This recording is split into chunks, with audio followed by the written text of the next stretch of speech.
grip. William Wilson, who was 84, and Lillian Jenkinson, who was 80, were each discovered in their gardens. The treacherous conditions are claiming a growing number of casualties, particularly among the elderly.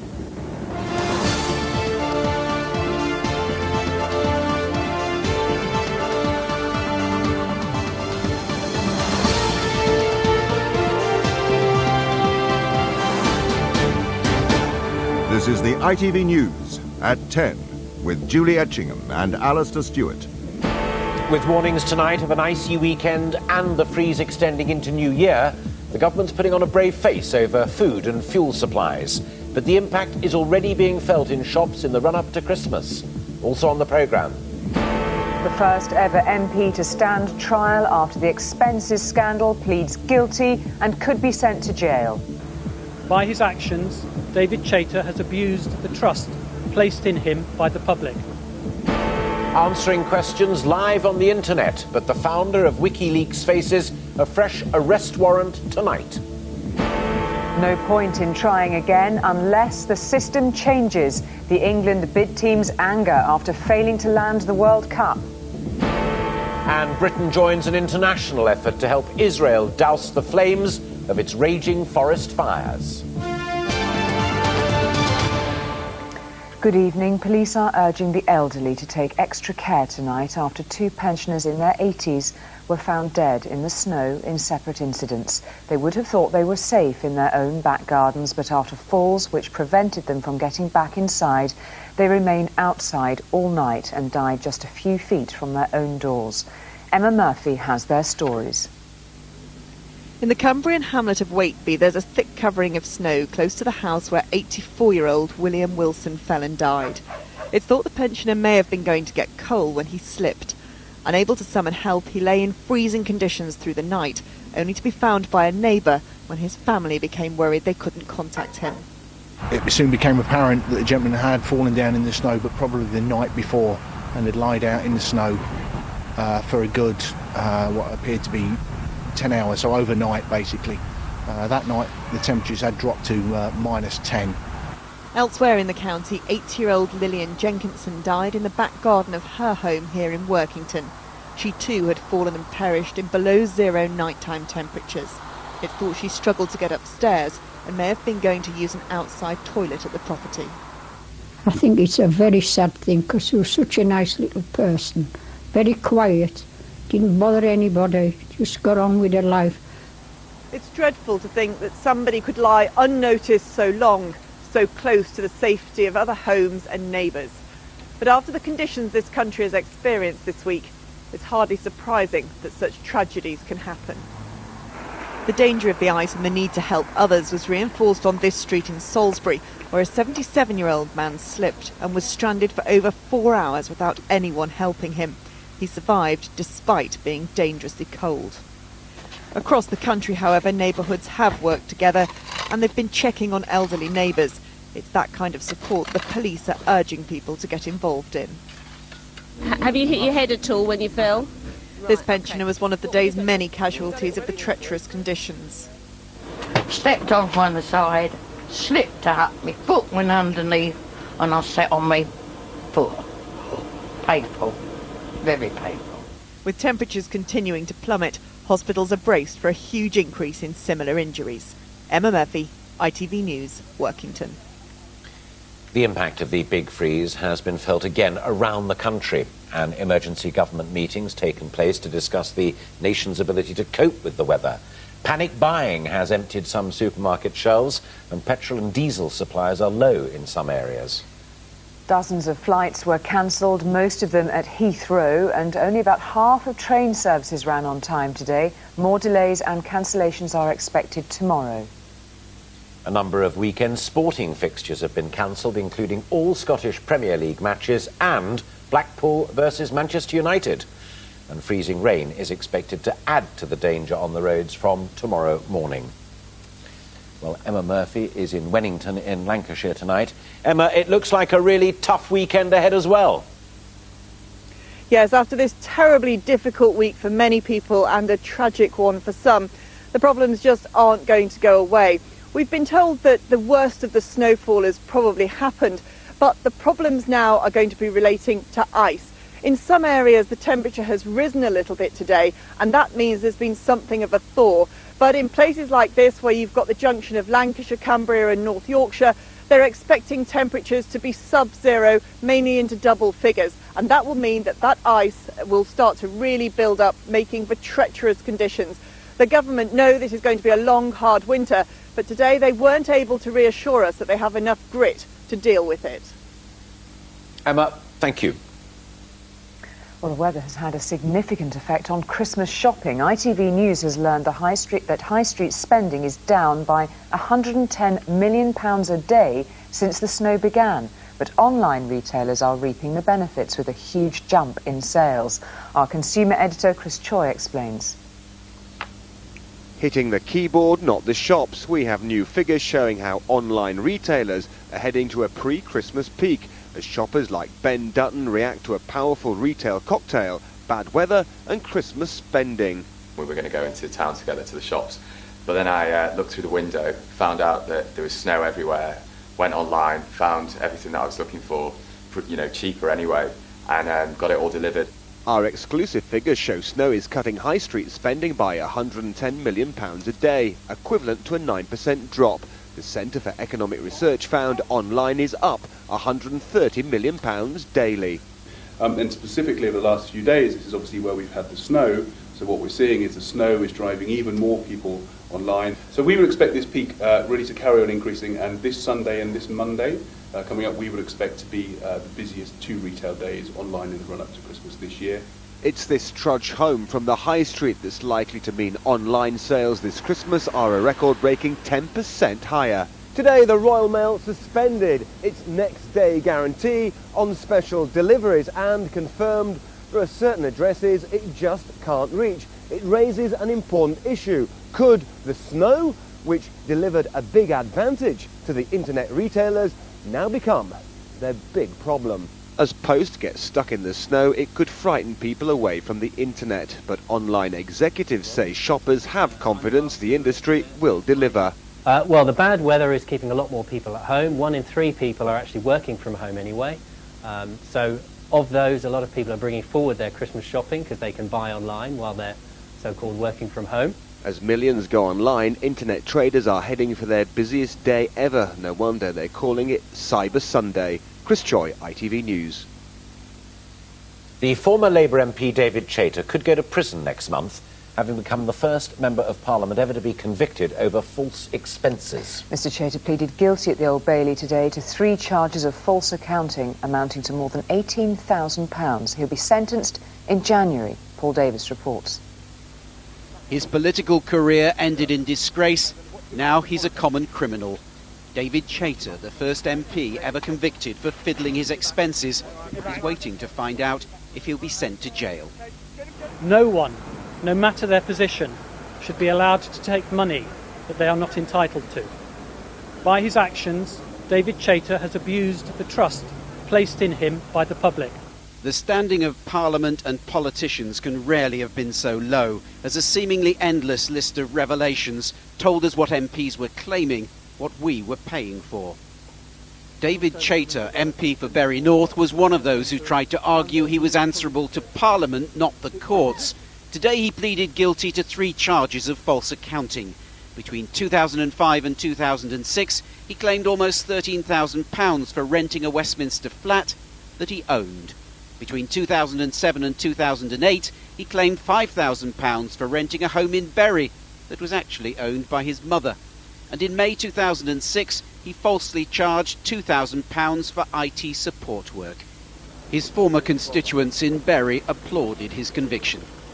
I'm so pleased then that he has pleaded guilty, avoided wasting any more taxpayers' money. Well, he's a robbing so-and-so. Send him to prison. Sounds fair to me. If I robbed 18 grand, I'd go to prison. I must admit, I don't take an awful lot of politics, but that did really annoy me. With the conviction of one former MP, while 3 others and 2 peers are currently awaiting trial over their expenses claims, Parliament had hoped a line could be drawn under this damaging episode. There's a new regime in place now checking politicians' expenses, but taxpayers' organisations say its first published results covering claims for everything from rented accommodation to toilet rolls, show that for some, the old culture lives on. I think it's quite worrying that this first round of expenses from IPSA has shown that some MPs have tried to find loopholes in the system, and they're clearly not going along with the spirit of the reforms. From all parties, there have been promises of a new code of conduct, and certainly there's evidence many MPs have cleaned up their act. But it could take more than that to win back public confidence. Paul Davis, ITV News, Westminster. The former Labour Minister Phil Willis has failed to overturn an election court decision that removed him from the House of Commons.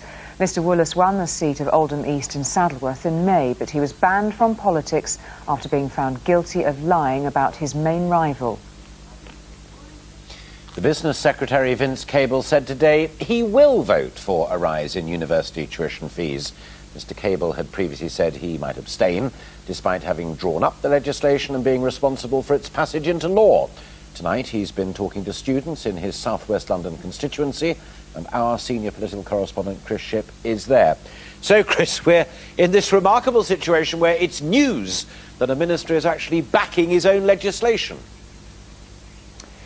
You know, Alistair, it is quite something when cameras descend on the university campus in the constituency of a senior government minister to talk to him about supporting his very own policy. And that's the, shall we call it, unique situation that Business Secretary Vince Cable finds himself in this evening, just 6 days ahead of this very contentious issue on raising student tuition fees, an issue on which the Lib Dems campaigned against during the election. Now, Mr Cable told his local paper here in Twickenham today, obviously I have a duty as a minister to vote for my own policy, and that is what will happen. The reason why that is news is because the Lib Dems are meant to be desperately trying to get a consensus on this issue, going for collective abstention, if you like, next week. That's proving increasingly difficult and does now look like they will be split.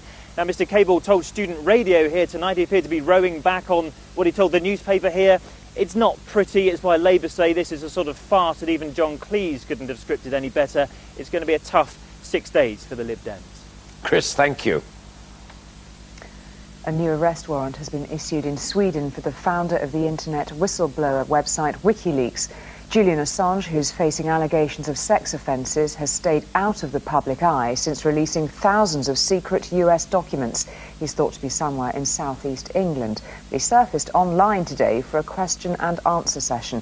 Keir Simmons has been following the story. So, Keir, is he likely to be arrested imminently? Where are we with this? Well, both legal and police sources are suggesting to me tonight that it could be days before he's arrested, if he's arrested, because his lawyer Mark Stevens also is raising questions or speaking to me tonight about whether this latest warrant is legal, though he hasn't actually seen it. So clearly Julian Assange's lawyers are going to fight very hard. As you say, at the same time, he's been conducting this web chat in which he said, we are taking the appropriate precautions to the degree that we are able when dealing with a superpower. And even tonight, these WikiLeaks have released more documents suggesting that the Yemeni president gave unrestricted access to the United States to conduct strikes against al-Qaeda targets in the Yemen. So Julian Assange is clearly determined to continue. At the same time, Sweden is clearly determined to try and extradite him despite his consistent and vociferous denials. OK, Keir, thank you very much.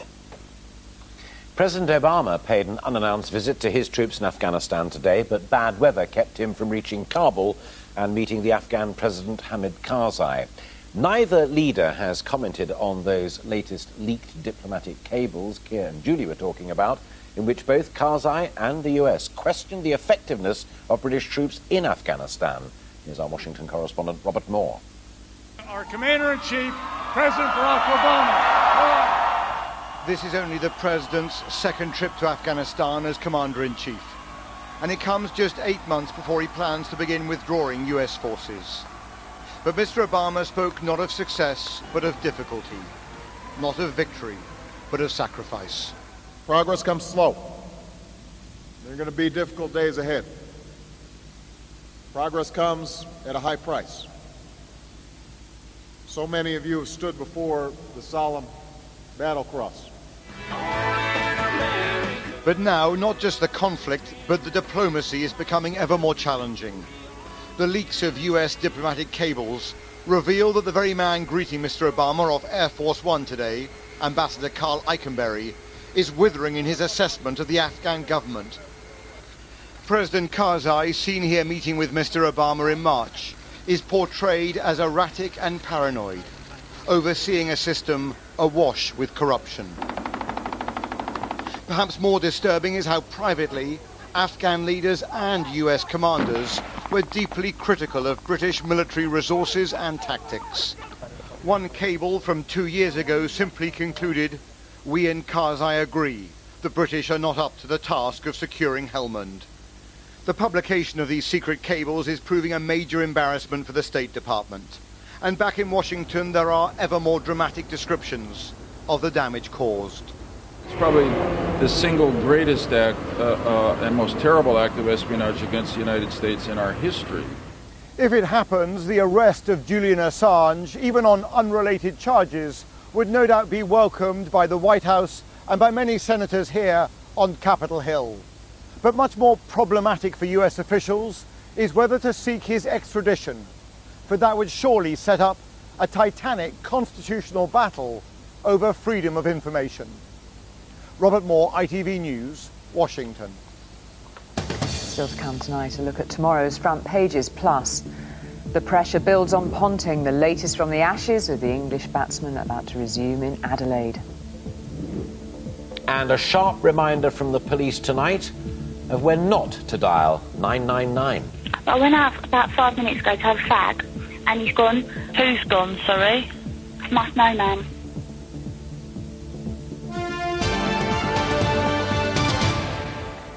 Well, the first post-mortem results are in on England's failed bid to host the 2018 World Cup. And 2 reasons have been singled out for the disappointment: negative coverage of FIFA in the British media and FIFA's voting system, which the bid chief says needs to be changed before England ever tries again.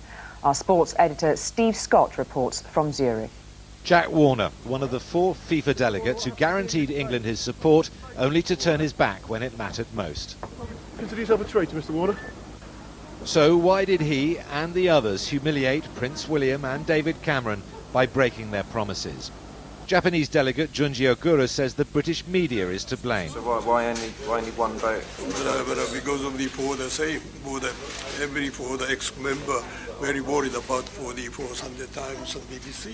The bid leader says England shouldn't waste time bidding again until FIFA changes its ways. 22 guys having so much power, it makes it a very, very tough process. And for me, that is an issue, and we do need to look at that process. FIFA need to look at that process, because it makes it very easy for formidable competitors like Russia, like Qatar, to gain influence. In the last 10 years, English football has developed so much. And following the farce in Zurich, the call for change has growing support. The way this World Cup is voted, it looked to me, in fairness, a little bit from middle age. But for English success, it will take more than just increasing the numbers who vote and making their choices public. It's vital to find some homegrown political big-hitters who won't be outmanoeuvred by world football's power brokers. So who runs English football? It's led by 3 separate factions, each with competing and different vested interests. Firstly, there's FIFA Vice President Jeff Thompson at the FA, English football's governing body. But Uncle Albert, as he's known, has been virtually anonymous during the 2018 bid. He competes with Richard Scudamore at the powerful Premier League, representing the interests of some of the richest clubs in the world. And finally, there's Lord Mulwiney, president of the Football League, which looks after the interests of the other divisions. I think historically we punch below our weight. England is a huge footballing nation, has a huge amount to contribute to world football, yet within FIFA and UEFA our representation has been weak. On all the committees that take place that form the game, we've not made that contribution over the last 10 years or so, and if we're going to make any changes or encourage FIFA to make changes, then we need to do that from the inside. England, Australia and the US may now form a united front to push for reform at FIFA. But one of the lessons learnt from yesterday's humiliation is that, as things stand, none of those countries holds any significant influence in the corridors of power here.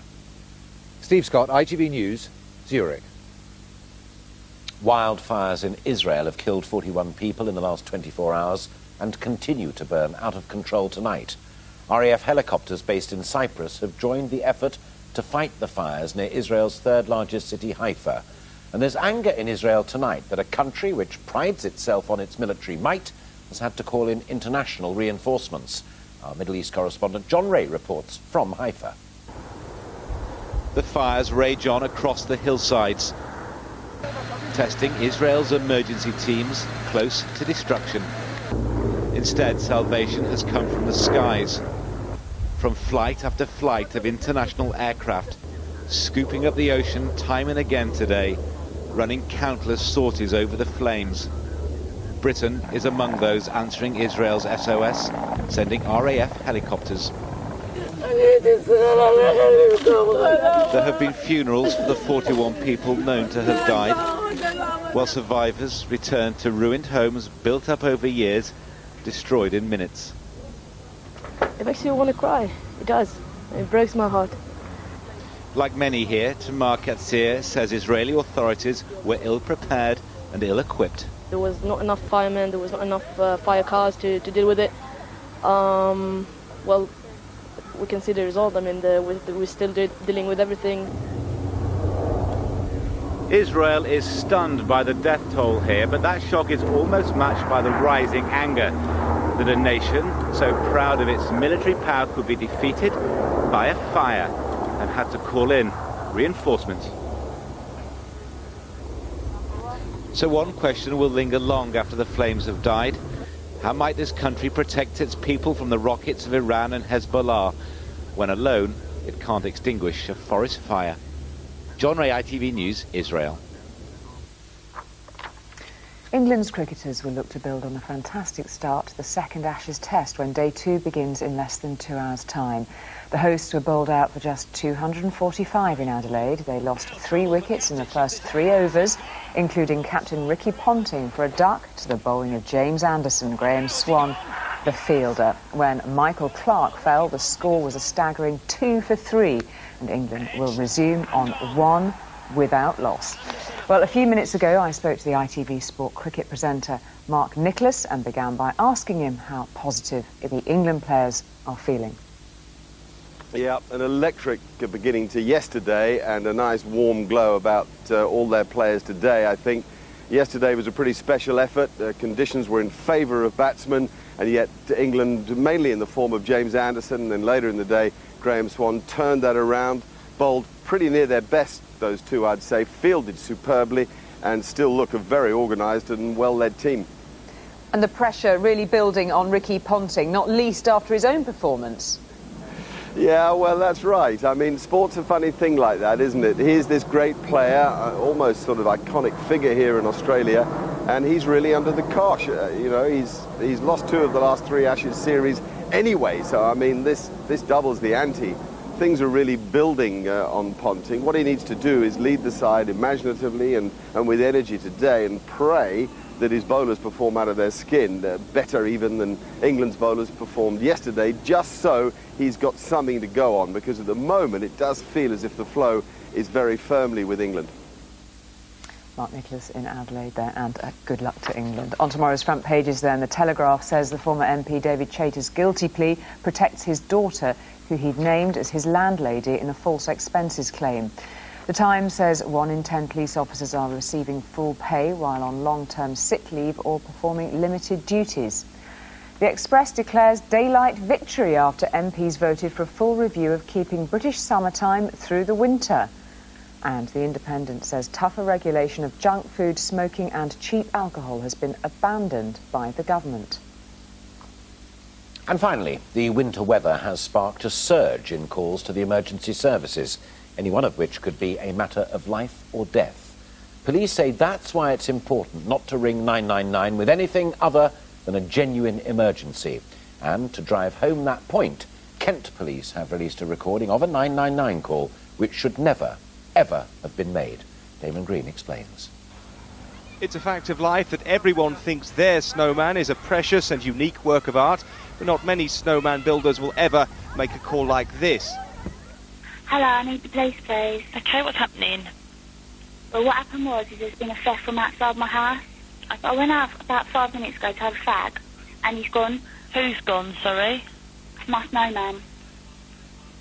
Right, your snowman's been stolen. Yeah. Yes, that was a real 999 call to the switchboard of Kent Police, dealing at present with twice the usual number of calls, and for whom the alleged theft of snowmen is not a high priority. What we don't want is for people to waste their time by calling 999 on an emergency line when really the matter is not an emergency. The missing snowman from Chatham has been described as a white male of medium build. The owner also alleges that he had a distinctive facial expression made entirely from coins. Police, though, have declined to put a price on his head, despite their caller's belief she'd been a victim of crime. It ain't a nice road, but at the end of the day, you don't expect someone to nick your snowman, do you know what I mean? She's now had a telling off. After all, officers everywhere and in all seasons are used to dealing with the light dusting of flakes. Damon Green, ITV News. And that is tonight's ITV News at 10. Coming next, the national weather and the news where you are, but from Julie and from me, good night and have a safe weekend. Good night.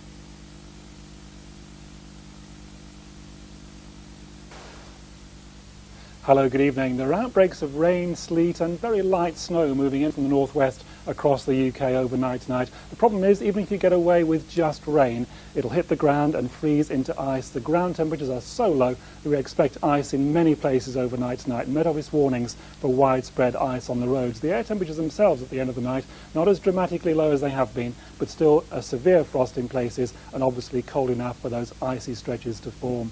And then tomorrow, some places start off dry. We get outbreaks of rain and drizzle drifting eastwards, a little bit of hill snow or sleet, one or two sunny spells, but everywhere another cold day tomorrow, particularly in the east. Relatively mild compared to recent days in the southwest, but a cold grey day for most.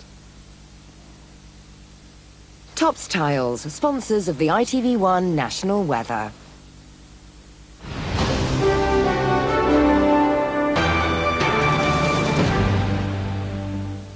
Good evening and welcome to UTV Live. 3 controlled explosions have been carried out by Army bomb experts examining a stolen car in West Belfast. The vehicle was abandoned on the Benraw Road, which has been closed between Shanleave Road and Commodore Drive.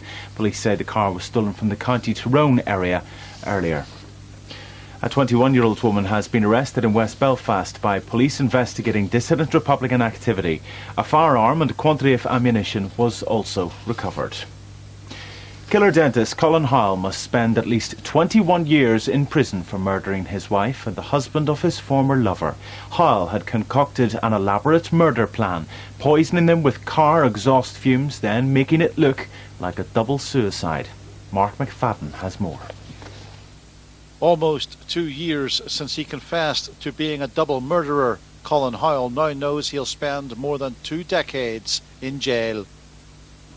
Once one of the UK's top dentists, this father of 10 killed his wife and his lover's husband, who was a police officer. It reads like the plot from a dark and disturbing fiction. Tragically, it's all too real and all too harrowing. In 1991, Colin Howell's wife Leslie discovered he was having an affair. She became depressed, but Howell used her despair as cover for a murderous plot. At the time, he was living at Knocklade Park in Coleraine, and on the night in question, his wife Leslie was sleeping on the living room sofa. She had been drinking and she'd taken sleeping tablets. Howell attached a hose to the exhaust pipe of the family car. He pumped lethal fumes into the living room, killing Leslie as she cried out to Matthew, her eldest son. Howell then placed her dead body in the car.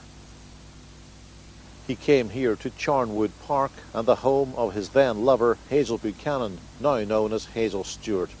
Her husband Trevor Buchanan was asleep in bed, and again Howell began to pump in poisonous exhaust fumes. Hoyle put victim number 2 in the car beside Leslie's body and drove to Castle Rock. Behind this row of houses, he left his 2 victims in the car, attaching a hose to the exhaust and leaving the engine running, making it look like a suicide pact. And police believed Leslie Hoyle and Trevor Buchanan had indeed taken their own lives. It seemed that Colin Hoyle's elaborate plan would let him get away with murder. And for almost 20 years, that's what happened. Leslie Hoyle was buried just yards from Trevor Buchanan, their families grieving for suicides that were actually murders. In the Crown Court today, Mr. Justice Anthony Hart said they'd been defenceless victims, and Colin Hoyle had murdered them in a heinous, cold-blooded and ruthlessly executed way. The killer dentist must spend at least 21 years behind bars. Mark McFadden, UTV Live. 4 men have appeared in court in Dublin charged over the discovery of a mortar bomb in County Louth. 2 of the men are from Northern Ireland. Jane Lockrew reports. This morning at the Special Criminal Court in Dublin, 22-year-old Patrick Gordon from Newton Hamilton Road in Armagh was accused of unlawfully possessing a mortar and mortar launcher at the house in Dromiskin. The court heard after he was charged, the 22-year-old told Gardaí, "I am not a member of the IRA and I was only in the car because I was scared." Patrick Tierney from Drummarg Park in Armagh is also accused of possessing a mortar and mortar launcher, again at Dromiskin. 2 Dundalk men, Dalton McKevitt, aged 35, from Woodbury Gardens, and 34-year-old Niall Farrell, aged 34, from Closhbridge, are charged with membership of the real IRA. McKevitt is further accused of possessing a mortar and mortar launcher at Dromiskin, while Farrell is charged with having a mortar launcher at the same location. Neither man spoke when they were charged.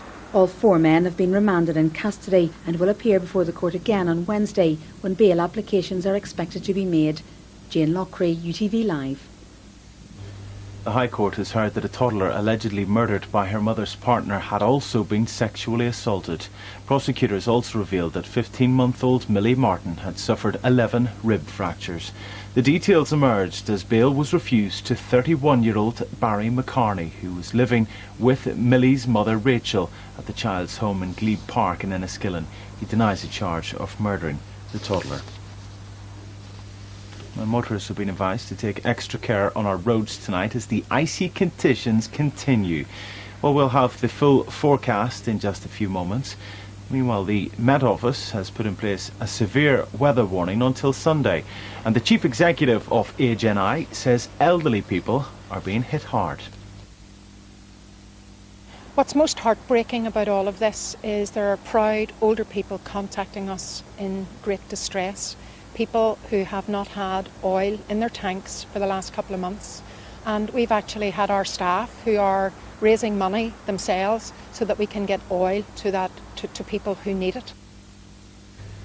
Turning to sport now, and local boxer Carl Frampton has won his first title fight. In the past half hour, he lifted the Celtic Super Bantamweight title at the Ulster Hall. Frampton beat Scotland's Gavin Reid after the referee stopped the fight in the second round.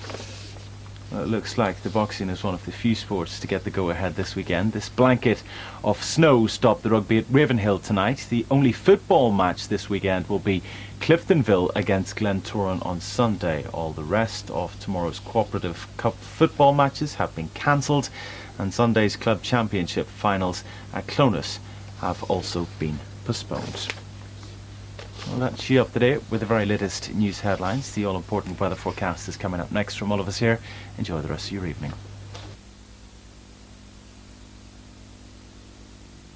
The UTV weather is sponsored by Progressive's Fixed Term Bond, helping you save for every day and special days. It's the reason we are here. The reason we are here. There'll be a wintry mix of rain and snow over the next few days. However, ice is becoming the main weather hazard. As we head through the night, the cloud will thicken from the west, bringing rain and hill sleet. Temperatures getting down to -3. It'll be very icy with rain falling on frozen surfaces so it is dangerous, very dangerous on the roads. Saturday looks set to get off to a grey, drizzly start. Indeed, a very icy start mixed in there as well. Eventually, the skies will begin to brighten from the northwest. Welcome sunshine to melt some of that snow in Donegal. During the afternoon, 1 or 2 further light rain showers are coming in from the north and west. It will remain cold, temperatures struggling to get to about 2 or 3 degrees. And the cold theme will continue during Sunday and Monday as well. Some sunshine is on the cards, although further wintry outbreaks can be expected. Ice and snow will still have to be contended with. The UTV weather is sponsored by Progressive Building Society, helping you save for every day and special days. 24-hour weather is available now online at u.tv/weather or on U 105.8 FM. Back to tonight's lineup. In just over 55 minutes, a man who considers himself to be part of the social elite spends 4 days with a free-spirited hippie in our True Life Love Challenge, Dating the Enemy. First on UTV, containing scenes of a sexual nature, drug use and flashing images. It's our adult drama, Swingtown.